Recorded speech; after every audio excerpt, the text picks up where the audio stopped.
Dabur Amla presents बहस। जब केस हो मजबूत तब लोग वो और ही सुंदर असली आंवला डाबर आमला। नमस्कार आदरणीय दर्शकबिन, कार्यक्रम आज के बहस के साथ हम कार्यक्रम प्रस्तुता विशाल यादव रोजल के साथ उपस्थित हो चुकल बानी। समसामयिक विषय पे निरंतर चर्चा कार्यक्रम आज के बहस के साथ लोग देख रहा बानी। आदरणीय दर्शकबिन, समसामयिक विषय जो चर्चा के कोई विषय बनल बाटे। अब जहां तक आज से कुछ दिन पहले वीरगंज महानगर पालिका के पूर्व मेयर के अंतर्वार्ता में बहस में कुछ लोग के टीका टिप्पणी भइल बाटे और टीका टिप्पणी जे अभिन के कुछ लोग स्टेटस भी सामाजिक संजाल में भी स्टेटस कहीं कहीं देखे के मिलल था जो अब विकास कोई के पचत भी नहीं है। लेकिन वास्तव में सत्य तथ्य आवाज जहां से उठता तहां दाबे के कोशिश काहे कइल जाता है।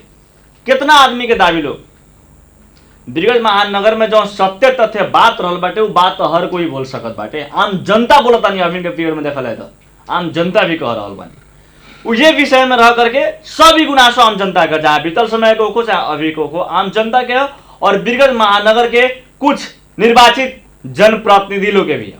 और वे जनप्रतिनिधि में से आज वीरगंज महानगर के वार्ड नंबर 20 से वार्ड अध्यक्ष राम किशोर सिंह जी के हम स्वागत करते हैं। स्वागत है सर कार्यक्रम आज के बॉस में अपने के। धन्यवाद। केने व्यस्त बनी सर आजकल का हो रहल बाटे एकदम जौन भी वीरगंज महानगर पालिका में बीतल समय के एगो अंतर्वार्ता में हमरा टीका टिप्पणी भइल बाटे जे अभिन के विकास का पचत नहीं के वीरगंज महानगर के मेंबर बानी, वीरगंज महानगर के एगो निर्वाचित जनप्रतिनिधि बानी। के हो रहल बा वीरगंज के अभिन का अवस्था देखल है वीरगंज महानगर पालिका में। तो हमने शुरुआत केने से कैला, ट्रैक्टर कांड से शुरुआत कैला कि सिलबंदी से शुरुआत कैला कि केने से कैला? शुरुआत केनहू से कोयला से हुई। शुरुआत के ट्रैक्टर शुरुआत केनहू से कोयला से हुई। लेकिन हम कथी कहे के चाहेम सर्वप्रथम अपने के टेलीविजन के मार्फत से, अपने के ई चैनल के मार्फत से कि जौन टीका टिप्पणी जौन हो रहल बाटे कि विकास निर्माण के जौन काम बा पचत नहीं के, साँचो में ई विकास निर्माण के असल जौन विकास निर्माण के जौन काम होकेला नु उ शायद नहीं के पचत। उ केकरा नहीं के पचत जे आज उ नेतृत्व में बाटे, जे असल काम करे के चाहिए, असल काम होके के चाहिए, उ असल काम के जौन टीका टिप्पणी होला, जौन अपन बात रख के ओकरा के सुधारे के जौन मौका देवल जाला, उ असल काम के जौन सुधार के अगाडि जाए खातिर जौन मौका आज वीरगंज के जौन वासी जौन दे रहल बाटे, वीरगंज महानगरपालिका के नेतृत्व के कहीं या चाहे वहाँ के पदाधिकारी के कहीं वो लोग जौन दे रहल बाटे उ पचत नहीं खे। ओ से असल विकास करे खातिर तो हमनी के किसान खातिर काम करे के चाहिए नु। किसान खातिर काम ना भइल। एकरा से पहले जौन बजट में हमनी के औषधि छड़े वाला टैंकी खरीद करे के बजट रहे, संगे संगे बोका उन्नत जात के बोका खरीद करे के विषय रहे, संगे संगे उमे पाल किसान खातिर पाल किने के विषय रहे।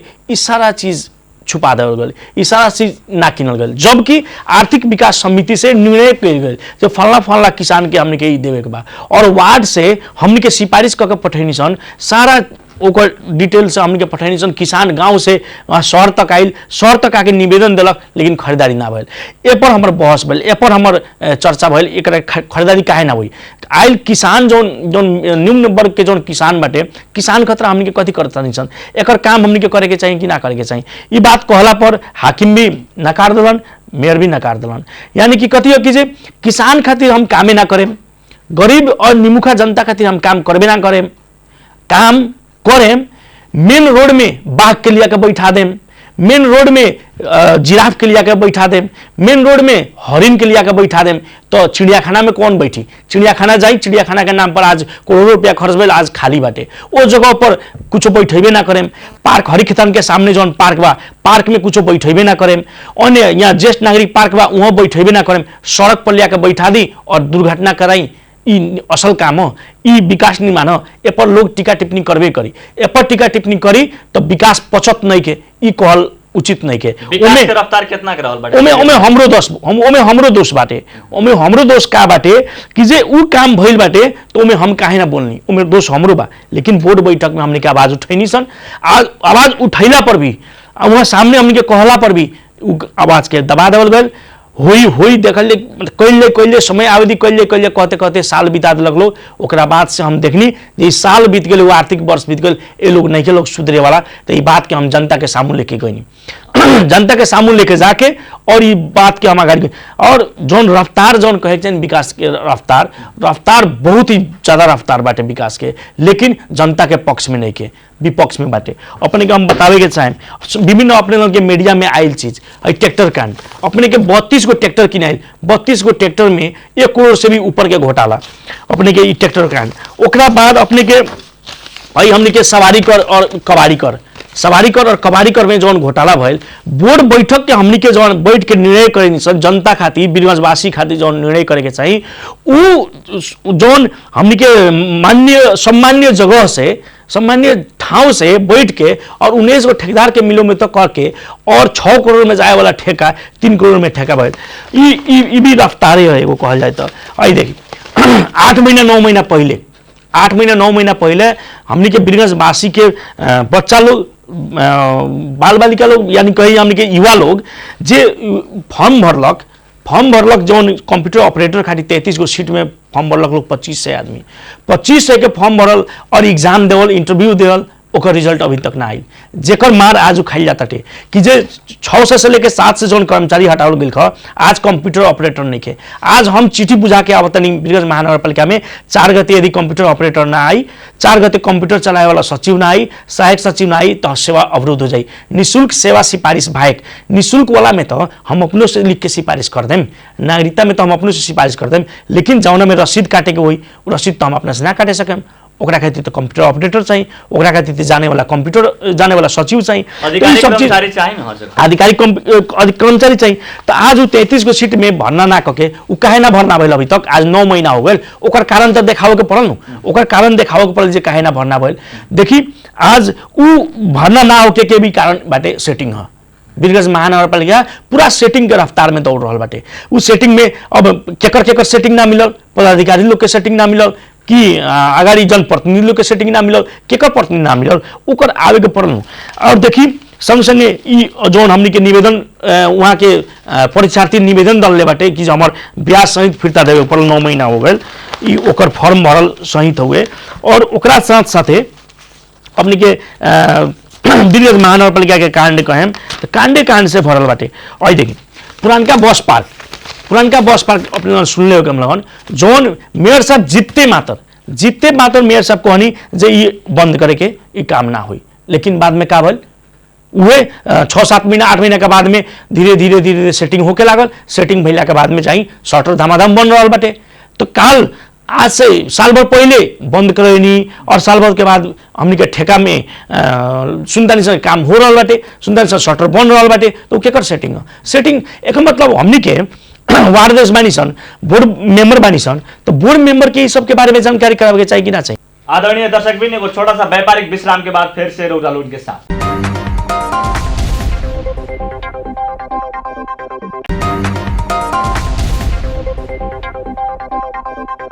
जब केस होय मजबूत तब लोकबू औरी सुंदर। असली आंवला डाबर आंवला। दादा बाहिर भाइरस छ। नडराऊ, मात्र पम्प रब छु गर्दियो भाइरसलाई। पम्प रब छु हो लाइफबोय ह्यान्ड वाशले मार्छ 99.9% भाइरसेस। त्यसैले पम्प रब छु संसारकै number 1 selling germ protection soap brand. Glow and अमेरिका पिङ्क ग्लो क्रिम प्याराशुट एडभान्सका निर्माताहरूबाट चम्किलो पिङ्क स्किनका लागि। अमेरिकन स्किन टेक्नोलोजीका साथ ग्लो अन अमेरिका। यसमा छ ग्लो बुस्टर र भिटामिन। ग्लो अन अमेरिका पिङ्क ग्लो क्रिम। तपाईको कपालमा कसको हुकुम चल्छ? स्प्लिट एन्ड्सको जेट या हेयर फलको फैसला? कपालको समस्याहरूले तपाईको हेयर स्टाइलको निर्णय नगरोस्। हेयर प्रब्लम्स मतलब हेयर ड्यामेज। डभको 1/4 मोइस्चराइजिङ मिल्क र केराटिन एक्टिभ्सले कपाललाई भित्रैदेखि रिपेयर गर्छ। अब सुन्दर लहलहाउँदो कपाल जसमा चल्छ केवल तपाईको मर्जी। डभ।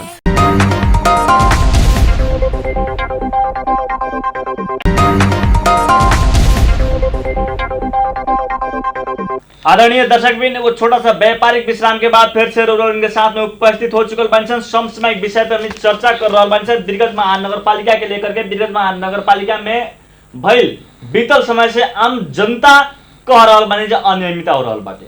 अब कुछ लोग, अब पर्सनल लोग कहीं कि हम का कहीं, पर कुछ लोग ये भी सामाजिक संजाल में आवाज उठावत बानी जे विकास के तीव्रता रहल बाटे और ये विकास बहुत लोग के पचत नहीं है। वड़ा देखिए जहाँ तक रुआ कुछ फोटो कॉपी दिखा रहल बानी जी, उनमें हम कहत रहनी अपने के ब्रेक से पहले, जैसे कि यहाँ पुरानका बस पार्क में वो बोल रहा बानी जितने मात्रा आके जो बंद करावे कहले बान कुछ मीडिया कर्मी लोग से। और दूसर का फोटो में यहाँ हम दिखावे के चाहें, यहाँ शटर बुकिंग के खुला हो गए बाटे, है साइड में हेडे बोल रहा बान यहाँ शटर बुकिंग के खुला हो चुकल बाटे। अभी तक यानी शटर बन के अब तैयारी अवस्था में बाटे, बुकिंग के खुला हो बाटे। तो काल कौना मुंह से, कौना चक्कर में, कौना सेटिंग में बंद करैनी, आज कौना सेटिंग में खुला कर रहा बानी, ई बीरगंज वासी के, बीरगंज के बेटा के जवाब देवे के चाहिए कि ना चाहिए। बीरगंज के बेटा आज गलत करियन तो ओकर यदि कहीं जो घर परिवार चाहे इष्ट मित्र ओकरा के सलाह देता जी गलत हो रहा बाटे तो अपने ओकरा के लात मार दे। देखी आज यह सब चीज किसान के काम से लेके और ट्रैक्टर काम से लेके सब चीज के हम जानकारी करेल बनी, और जानकारी करैला के बाद ना मनला पर, ना बुझला पर सुधरे वाला जौन कंडीशन में नहीं जा रहा बीरगंज महानगरपालिका, तो हम मीडिया में गई, जनता के सामू गई और जनता के सामू जाके बात रखनी, अपन प्रत्यक्ष बात रखनी। और रखला के बाद में का भइल कि जे ना कह जाला बाप मतरी यदि सलाह सुझाव देता तो लात मार के खेत दी, तो वो काम भइल बा हमरा साथे। हमरा साथे का काम भइल बाटे हम सुनावे के चाहेम। जो हमार सिफारिश, हमारा वार्ड के गरीब जनता निःशुल्क उपचार खातिर सिफारिश करे खातिर चाहे आर्थिक सहयोग खातिर लेके आयल हमरा लगे और ओकरा के हम सिफारिश कर देनी नगर प्रमुख के लगे, तो वो सिफारिश उठा के फेंक दल बाटे, उठ के टेबल पर से और सिफारिश उठा के फेंक दल बा कि हमरा लगे ओकर सिफारिश ना आवे के चाहिए। तो ये एगो बीरगंज के बेटा के काम जे बीरगंज के जौन अभी एगो प्रश्न के बीच में रही, जौन कंप्यूटर ऑपरेटर के लेके परीक्षा के लेकर के जो क्वेश्चन भी वायरल देखल गई रहे, क्वेश्चन के लेके भी टीका टिप्पणी देखल गई रहे, ये क्वेश्चन रहे। लेकिन रउआ जौन हमर सिफारिश कई बीरगंज महानगर से टेबल पर से उठा के फेंक दल गई, रउआ कहनी है रउआ अपना ऊपरला आदमी से बात कैले बानी। राउर ए माले के नेता लोग जिला समन्वय समिति के जौन अगर चुनाव रहे तन अगर अपने में गठबंधन करके उ लोग समय ही रहता, उ लोग के पेपर सिफारिश होता, एने से ओने पेपर सिफारिश होता, निचला तो हमें फेंका फेंकोल का होता।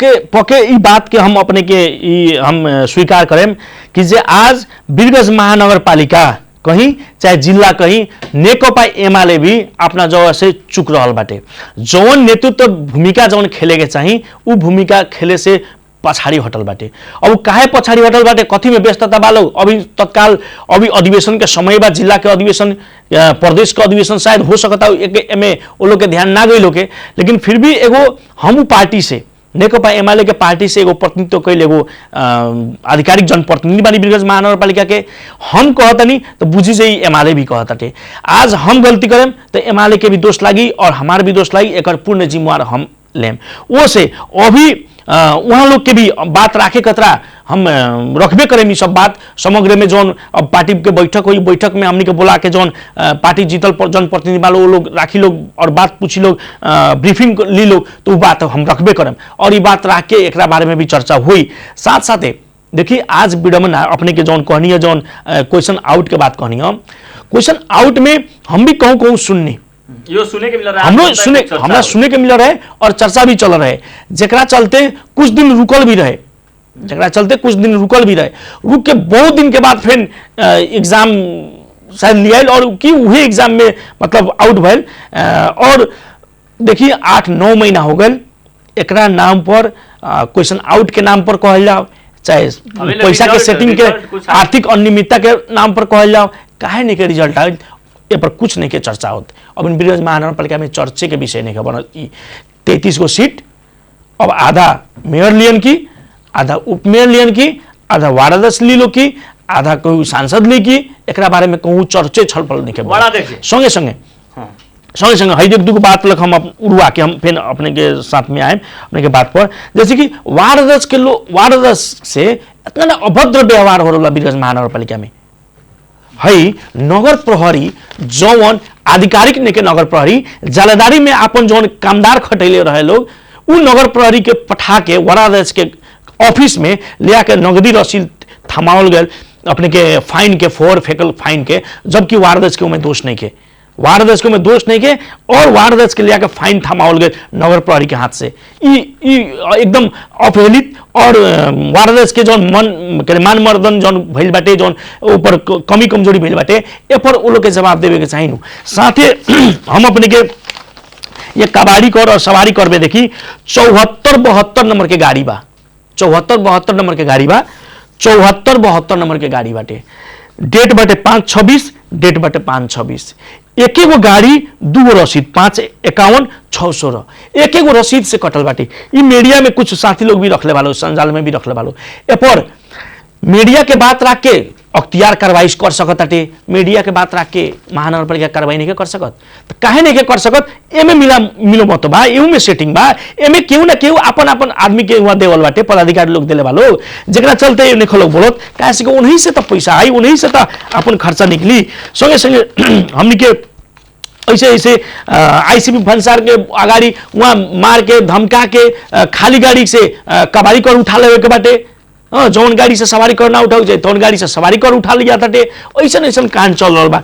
एगो लास्ट में हम अपने से कहें वीरगंज महानगरपालिका के मीना बाजार के 22 स्थान कॉम्प्लेक्स बाटे जौन तरकारी बाजार के, उनमें भी अपने सुन ले हो क्या, उनमें का सुननी 2-2 लाख रुपया 4-4 लाख रुपया नगर प्रहरी लगा के उठा रहा बा लोग, ठेकेदार लोग काहे उठा रहा बा लोग बुझते गई निशन तो हमने के मालूम चलल की जे ठेकेदार बैंक गारंटी रख ही नहीं के, बिना बैंक गारंटी के चलन पूर्जी देवल भदो गते भदो के हमने के 5-6 गते और बैठक रहे, एमे हम बात उठैनी, जोरदार रूप से बात उठैनी।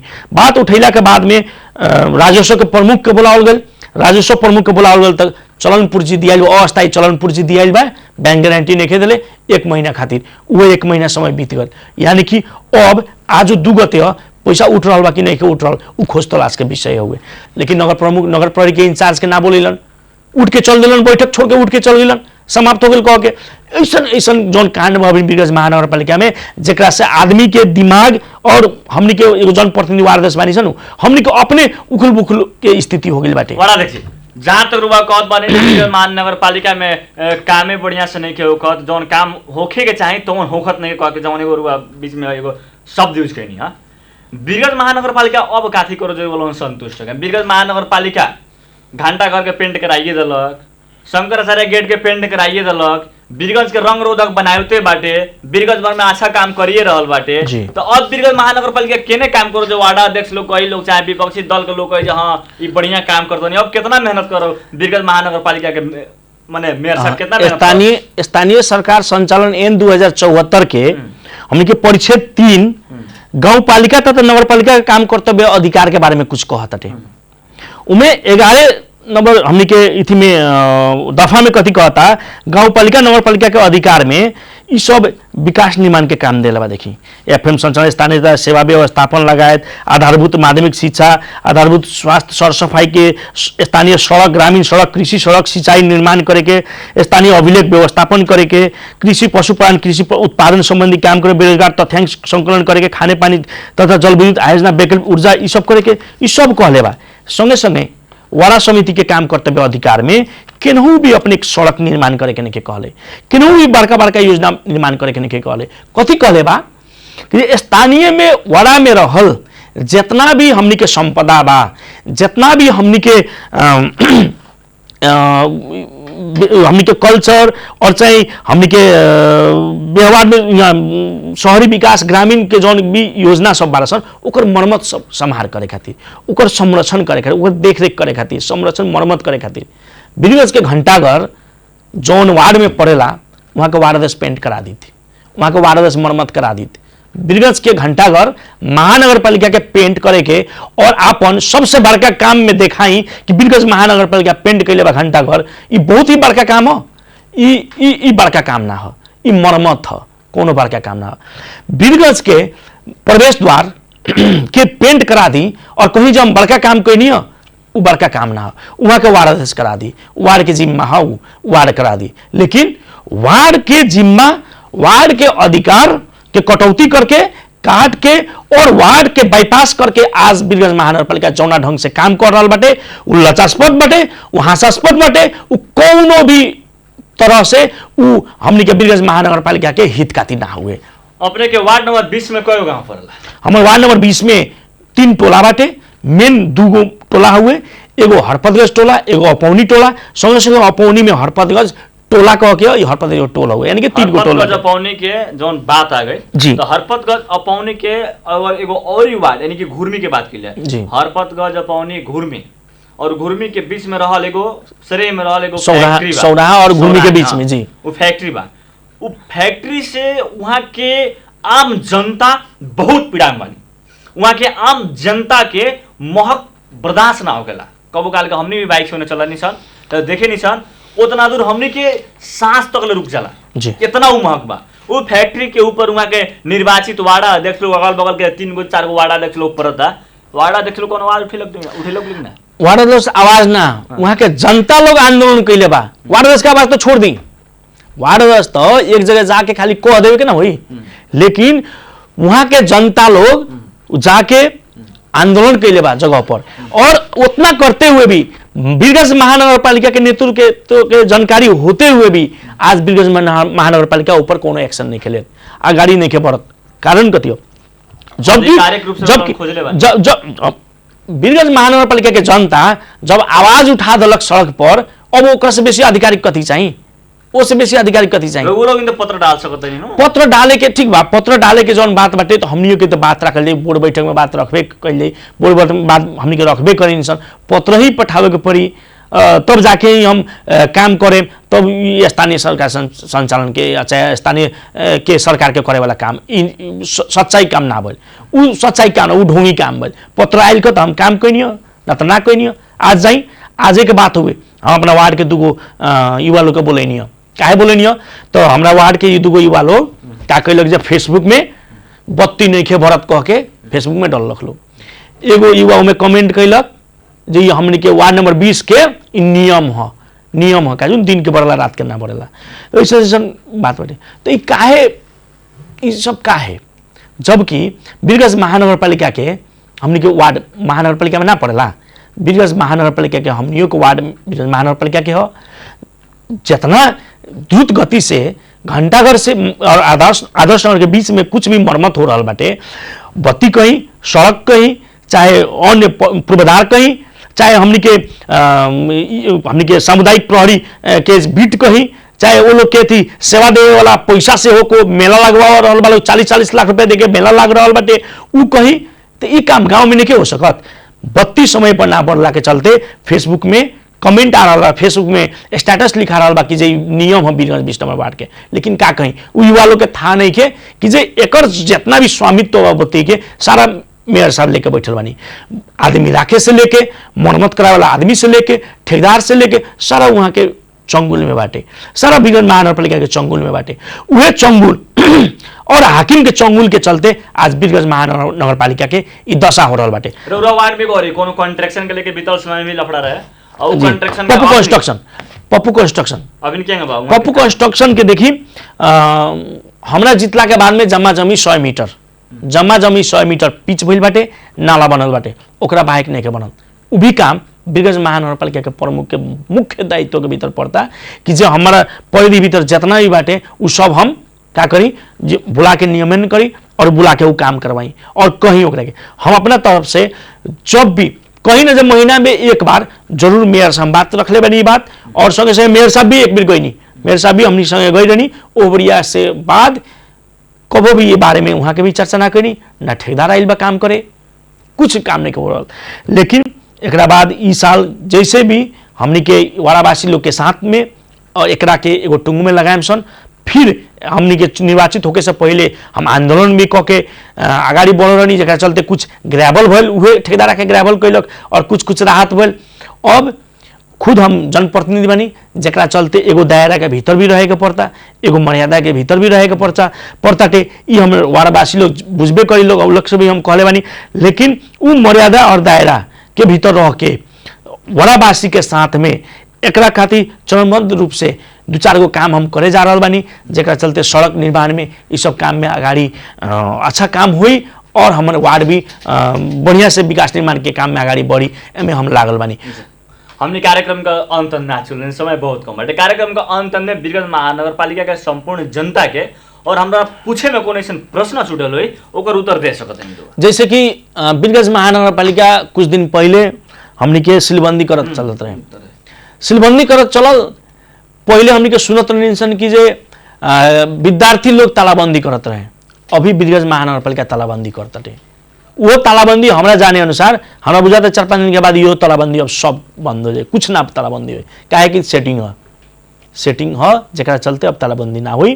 बड़का बड़का घराना के जौन कैंपस बा, +2 बा, स्कूल बा, जरा चलते आज उ तालाबंदी भइल। भरना के समय रहे, सारा विद्यार्थी अपना अपना जगह पर भरना हो गए। अब तालाबंदी ना हुई, अब सीलबंदी ना हुई। काहे यह बात हम कहनी सेटिंग है, एमे 2-4 गो बात रखे। जौन भी +2 बंद भइल, कथी के कारण से बंद भइल केहू ना लिखलक।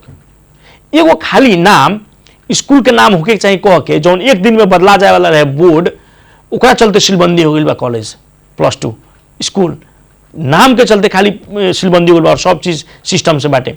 वो तो 1 घंटा में हो जाइत, कोनो पत्र ना, कोनो सूचना ना, कोनो किस्म के व्यवहार ना, ऐसे ही जाके सीलबंदी लगा दी। अब आपसी पर्सनल द्वेष रहे, पर्सनल विवाद रहे कि पर्सनल लेन देन रहे थाने के, लेकिन ई काम भइल बिना सूचना बिना व्यवहार से जौन काम हो रहा बाटे ई गलत हुए। एकर सच्यावे के पड़ी वीरगंज महानगरपालिका के। और जे भी उ समिति में बाटे, समिति मिलते मात्र ओकर नियम कायदा दौरान में रह के काम करी। नियम कायदा दौरान से केहू भी जाताटे ओकरा छूट नहीं के, ओकरा छूट ना मिली।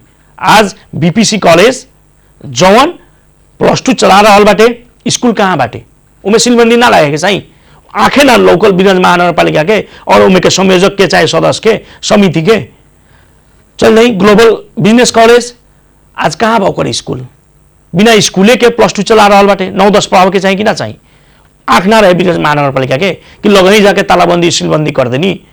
गौतम स्कूल 11-12 कहाँ बाटे, 9-10 चला रहा बाटे इतना बरस से। आंख ना रहे वीरगंज महानगरपालिका के। तो हम एगो खाली उदाहरण खातिर कहनी है। ऐसा बहुत ही सारा जौन बात बा जौन वीरगंज महानगरपालिका से जौन छुपा के रखल बा, जनता से वीरगंज नगरवासी से छुपा के रखल बाटे, एमे भंडाफोड़ होके के चाहिए। साथे समझ जाए के चाहिए वीरगंज महानगरपालिका के कि जे आइंदा कोनो भी काम गलत हो रहा बाटे उमे कुछो भी होई बजट खातिर पीछे ना आइयन। हम कह देता नहीं वीरगंज महानगरपालिका में मेयर के सामने बजट खातिर यदि पराग झुक जाइयन तो पराग ना हुवन। वार्ड अध्यक्ष पराग बजट खातिर नहीं झुके जाए वाला। बजट तो नेपाल सरकार के जौन स्थानीय सरकार संचालन एन बाटे उहे हमरा के अधिकार देता रे, जनता के अधिकार देता रे। बोले में डर नहीं खेला हमरा कथी के बोले में डर, कथी करियन? मेयर साहब से तो बहुत डराल। ना मेयर साहब संगे कथी डराए के बा, आदमी न हुवन, कथी हुवन।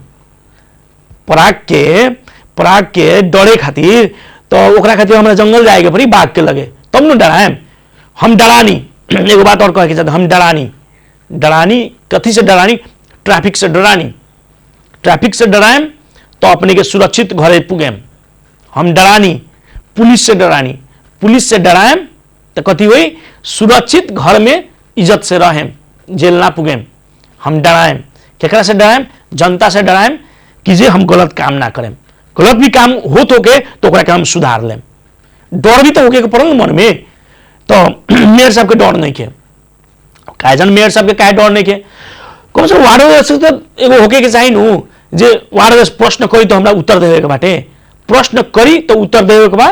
केहू प्रश्न नहीं के करे वाला जेकरा चलते आज हो रहा बाटे, लेकिन हम प्रश्न करतनी ओकर उत्तर ना देवे के पड़ी। वो अकेले नहीं पूछ रहा बा, लेकिन था नहीं के सलाई के एगो तिनका बहुत ही बड़का वो खतरनाक हो सकताटे। उ तिनका समझी हम 0 बने के नहीं चाहत। हाथी के हुई नु तो हम चुईटी बने के चाहता नहीं, हम 0 समाप्त नहीं होके के चाहत, हम चुईटी बन के रहे के चाहता नहीं।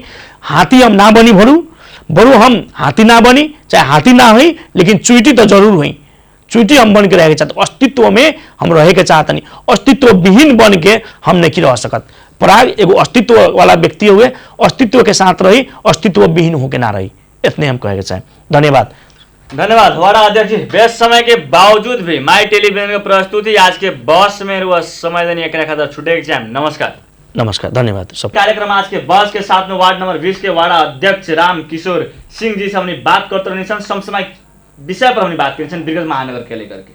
आदरणीय दर्शकबिन, कार्यक्रम में समय बहुत कम बा। कार्यक्रम के आज के बहस से हम कार्यक्रम प्रस्तुता विशाल यादव विदा लेम। नमस्कार।